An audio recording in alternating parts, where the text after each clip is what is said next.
We're going to start with this developing story. Rescue teams have located a survivor as they continue to sift through the rubble at the site of the building collapse in George in the Western Cape. It's been 6 days since the multi-story apartment block that was still under construction caved in. 81 constructors are believed to have been on site when tragedy struck. At least 13 people have died, while at least another 40 are still unaccounted for. Newzroom Afrika's Karinda Jagmohan joins us live from the site. Karinda, great to speak to you amidst this very exciting news of one survivor that has been found alive. Just how much do we know about this individual, or certainly his state? Certainly, we know that this was an employee working here. He was actually a tiler, so he was installing tiles here, and reportedly he may have been on the 3rd level of the apartment block construction site when it collapsed on Monday. But about an hour and a half ago, as the rescuers were digging through this rubble, they made contact. They heard his voice. And I just actually want to paint you a picture of how this unfolded, because it was quite poetic in a sense. We were doing a crossing with some of the public, by the public barricade with some residents. There was a man playing an accordion, and one of the residents had told us, Malottery, she said, please keep the family and survivors in your prayers. That man that was playing the accordion was just at the end of Amazing Grace when the horn went off and we were told to rush here. As we came here, we saw a rescuer emerge from the rubble, and he looked quite shocked, and he put his thumb up and he shouted, alive. And when he shouted that, there was cheers and then sudden silence, because everybody started rushing to the scene.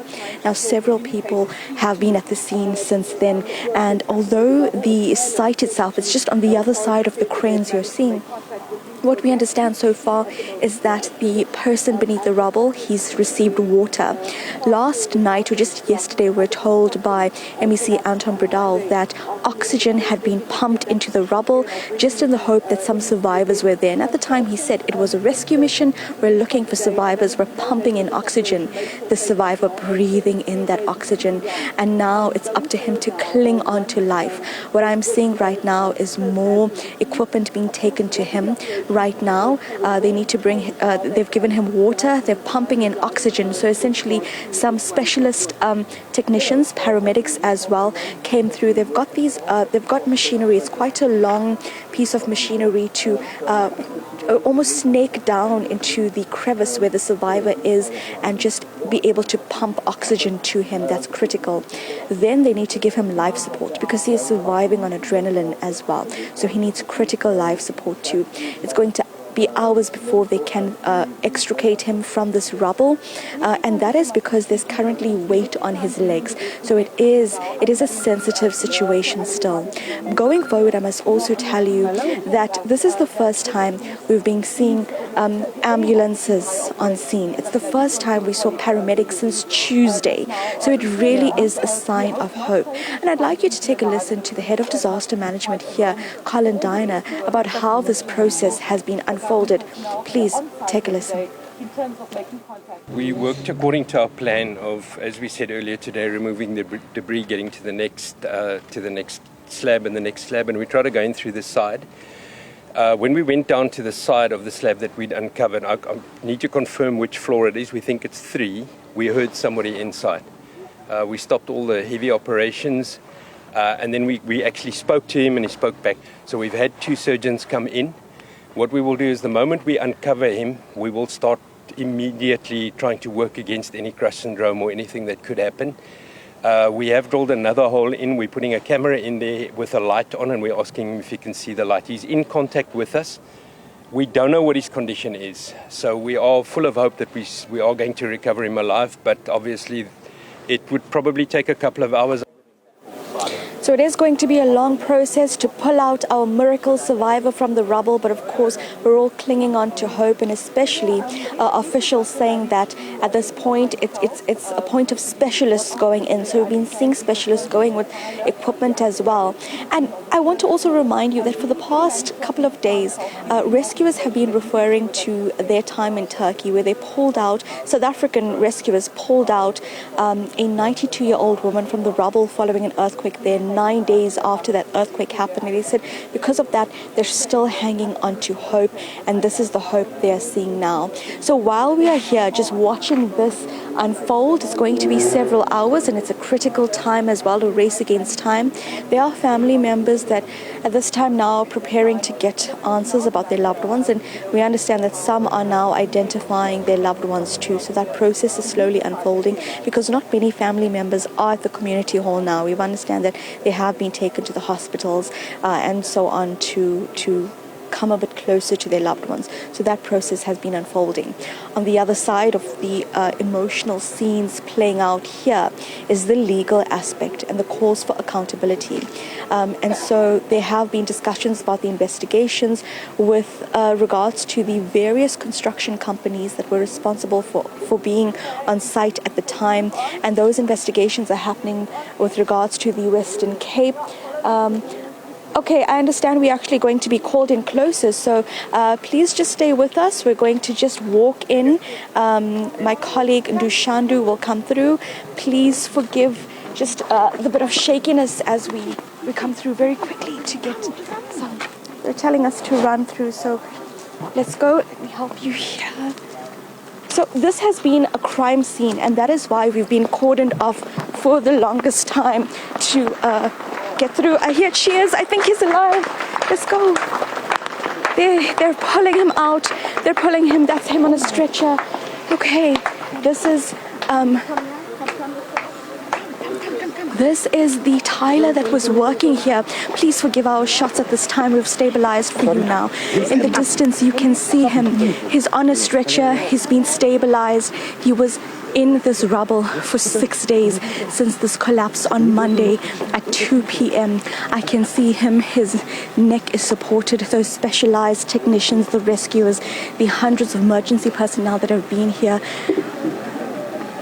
slowly being rolled away. Applause. A rescue survivor, a miracle here in George. Over 100 hours, this man was beneath the rubble. He, in the freezing cold, with minimal oxygen, with injuries to his legs. We can go closer. No, okay.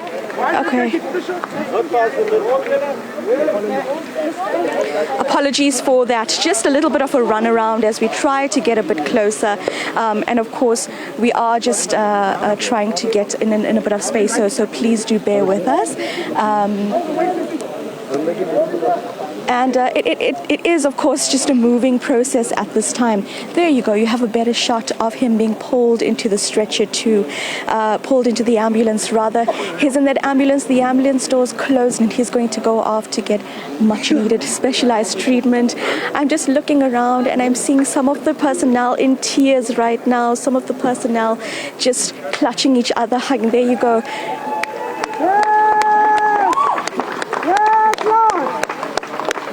That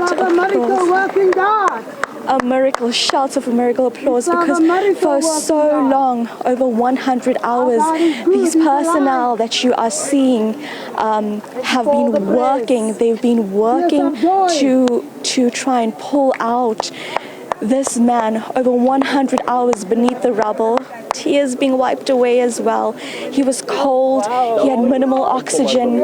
He is suffering injuries to his legs. And we thought it'd be hours before they could pull him out, but they've pulled him out, and there goes this ambulance. He's going off to hospital. And of course, the prayer now is that he recovers in hospital. He recovers in hospital as well. Some are just singing too. And this is just, again, the idea that this is still a rescue mission. It is still a rescue mission because they believe there are still survivors. I just want you to take a listen at some of what is happening. He's a miracle worker. He's a promise keeper. Our God is alive. So just some songs as well of celebration here. At the same time, at this point, we know 81 people were in this building on Monday. 81 people. And at this point, we know there are several that have been extricated at this point, 42, including the gentleman we've just seen being pulled out of the rubble as well. So in this case now, after this moment of celebration, after this moment of just people just taking a moment to say, yes, we did it, we pulled a life out, someone is breathing, the work continues, because now they just go back. And actually, as we're here, we can maybe just show you a little bit more from this context of what the scene looks like here. And even as I stand around you, I just want to tell you that there are so many personnel that are just hugging each other in tears, saying, well done, we did it, we did it. Okay, we're a little bit closer to the scene, so you can actually see, have a better vantage point of where this person was. He was deep in this rubble, that void where you're seeing some of the personnel go through. They were digging there from yesterday, from last night, constantly just trying to find or get through. About now 2 hours ago, they heard the voice of this gentleman. They made contact because they could hear him shouting a bit, and then they shouted back, and when there was a call for silence, they heard his voice, and that is when the rescuer came up and said, yes, he's alive. And these are the men and women that have worked tirelessly to pull him out, and they have gone straight back. Their work continues to look for more survivors. What is critical is that those that have pulled out from the rubble have been informing rescuers as much as they could about about who was around them at the time of the collapse, and if they can at least remember that.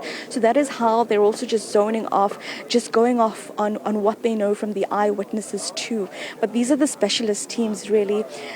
As I stand here, I must tell you, it's just a feeling of shock. I'm looking around, people crying too, because 6 days since this building collapsed on Monday, 5 days of intensive rescue operations, and a survivor has been pulled out. But the work continues, and certainly it will, because at least 39 people remain unaccounted for beneath this rubble too. And so it's going to be another long day, another long night until we find more people. But they maintain it's a rescue mission. Please stay with me, because I'm going to give you updates as we go on. And again, more cheers, more cheers. I think it's also just a time for celebration of the work and the life that has been saved. So stay with us. We'll keep you updated, and you can have a look at the scene unfold.